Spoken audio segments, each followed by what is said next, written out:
Polisi dan Badan POM mengumumkan dua perusahaan yang diduga melakukan tindak pidana terkait dengan kasus gagal ginjal akut. Kedua perusahaan farmasi ini yaitu PT Yarindo Fartama dan PT Universal Pharmaceutical Industries yang diduga menggunakan etilen glikol dan dietilen glikol melebihi ambang batas dalam produksi obat sirup. Apakah memidanakan perusahaan farmasi ini merupakan langkah tepat dari BPOM dalam menjalankan fungsi pengawasan? Untuk membahasnya, sudah bergabung bersama kami Kepala Bidang Pengembangan Profesi Perhimpunan Ahli Epidemiologi Indonesia, Mas Dalina Pane. Selamat malam, Ibu Mas Dalina. Selamat malam Mas Reza. Ya, Ibu, ini bagaimana Ibu melihat langkah dari BPOM yang memidanakan dua perusahaan farmasi ini? Ya, kalau sudah masuk ke ranah pidana itu sudah mulai ruwet, gitu ya. Kenapa? Karena kalau yang akan dikenakan dalam 196 Undang-Undang Kesehatan, maka di situ ada kata-kata dengan sengaja. Dan saya yakin tidak ada satu perusahaan obat pun yang akan dengan sengaja memproduksi atau mengedarkan sediaan farmasi yang berbahaya. Nah, jadi ini sudah masuk ke ranah hukum, tetapi mestinya ini seperti pemadam kebakaran begitu ya. Fungsi pencegahannya itu tidak terlihat dan itu merupakan kerja Badan POM atau tugas dan fungsi dari Badan POM untuk melakukan pengawasan. Tetapi ini sudah terlalu jauh dari konteks permasalahan gagal ginjal akut. Jadi jangan sampai terlupakan ada 325 kasus dan 178 anak meninggal, itu jangan dilupakan begitu ya, dengan perdebatan terkait dengan obat dan pidana yang akan beritanya itu berpotensi, terancam, diduga begitu ya. Sampai hasilnya juga ternyata tidak ada unsur kesengajaan begitu. Dan dalam sejarahnya sejak 2009 ya, ketika Undang-Undang Kesehatan diundangkan sampai hari ini belum pernah ada itu perusahaan obat yang dikenakan pasal tersebut. Oke, baik. Sehingga memang diksi yang digunakan tadi betul sekali diduga, lalu tercemar begitu ya, seolah-olah dilakukan secara tidak sengaja begitu. Lalu Anda melihatnya bagaimana nih pertanggungjawaban dari BPOM selaku badan pengawas yang punya kewenangan untuk memberikan izin edar obat di masyarakat? Seharusnya seperti apa? Ya, fungsi pemerintah itu adalah melindungi dan memberikan perlindungan dan peningkatan kualitas hidup bagi masyarakat kita. Nah, ketika fungsi perlindungan itu tidak dapat dilakukan, maka tentu ada tanggung jawab atau responsibility dan tanggung gugatnya ya terhadap permasalahan tersebut. Kalau untuk obatnya ya Badan POM yang kemudian akan bertanggung jawab terhadap hal tersebut ya.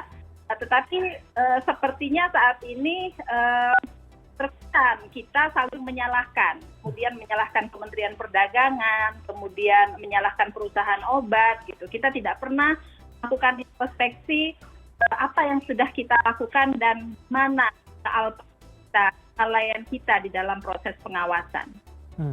Oke, baik. Kalau menurut Ibu sendiri sebenarnya bagaimana sih harusnya fungsi pengawasan yang dilakukan oleh BPOM terhadap perusahaan-perusahaan farmasi sebelum obat ini disetujui dapat beredar begitu? Saya kira regulasinya sudah ada ya dan itu sudah jelas. Badan POM itu melakukan proses untuk memberikan izin kepada perusahaan obat yang akan beredar dan itu ada levelnya. Semua perusahaan obat itu juga secara langsung tanpa melalui proses tertentu seperti uji klinik bisa langsung memproduksi obat. Jadi itu dilakukan Badan POM dengan baik. Memang sulit kalau sudah masalah pengawasan kita punya ribuan jenis obat, mengawasinya memang menjadi lebih sulit. Karena itu memang baik itu dilakukan dari hulu. Kalau tadi kan sudah bicara tentang zat kimia yang tercampur atau memang menjadi pelarut bagi obat tersebut. Maka itu harusnya dimulai dari Kementerian Perindustrian kalau memang dia diproduksi di Indonesia, Kementerian Perdagangan kalau kemudian obat tersebut diimpor atau diperdagangkan di Indonesia, kemudian baru masuk Badan POM kalau kemudian obat itu menjadi bahan untuk obat dan makanan. Nah, kalau sudah masuk di Badan POM, nah pengawasan berkala ya, monitoring atau surveillance terhadap obat-obat tersebut tentu harus dilakukan secara berkala dan menunggu ada kasus dulu, baru kemudian kita fokus untuk melakukan pengawasan. Oke, sejauh ini kan izin yang diberikan adalah selama 5 tahun begitu ya. Kalau tadi kita dengar bahwa statement sebelumnya dia mengatakan bahwa sudah mendapatkan izin dari 2021 sampai dengan 2025. Apakah jangka waktu 5 tahun ini merupakan izin yang cukup panjang ataukah 5 tahun tapi cukup tapi fungsi pengawasannya lebih diperketat lagi nih? Ya, terkadang kan bahan bakunya itu pemasoknya beda-beda gitu. Kalau kemarin kita terima informasinya perubahan pemasok ini juga yang harus dilaporkan kepada Badan POM dan juga substansinya juga dicek ya, diperiksa oleh Badan POM.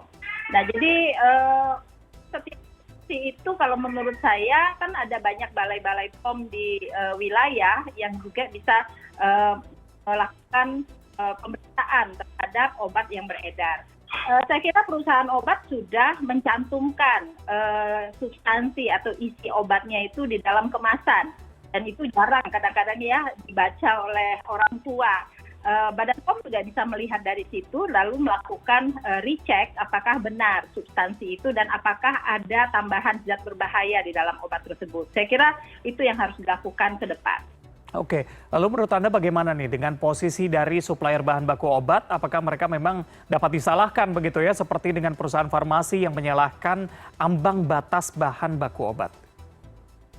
Saya kira itu farmakolog ya, ngerti tentang hal tersebut. Tetapi kalau di dalam aturan yang ada, kita lihat satu kelompok ya, perusahaan farmasinya yang dipersalahkan, yang diduga ya, yang diduga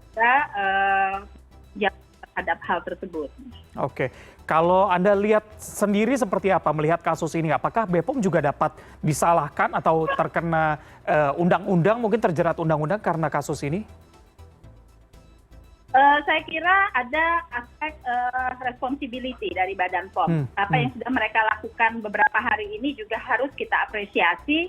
Mereka cukup bergerak cepat, tapi saya melihat bahwa kita melupakan kasus awalnya, yaitu anak-anak yang terkena gagal ginjal akut ini. Terus bagaimana pertanggungjawaban negara terhadap mereka?